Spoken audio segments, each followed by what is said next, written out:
Борбор калабыз Бишкекте коомдук транспорттун жүргүнчүлөрү турмуш жолуна аттанышты. Поздравляем! Поздравляем! Тактап айтканда, Бишкек шаардык 11 троллейбусунан жүргүнчүлөрдүн көзүнчө жигит сүйлөшкөн кызынын колун сурап, андан соң кызы ага макул деп жооп берген. Башка жаштардан өзгөчөлөнүп, троллейбустан турмушка аттанган жаштарга биз дагы бактылуулук каалайбыз.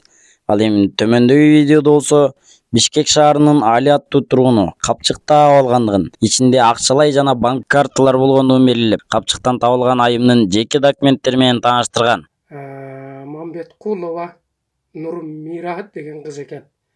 Мынеке. Bunun pasportu eкен.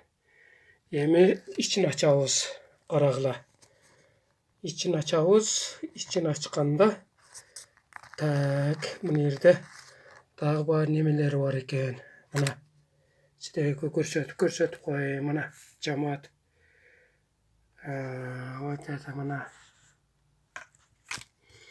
Мынасы бар экен, мына. Көрдүңүздөр, жамаат. Анан кийин эми ачабыз.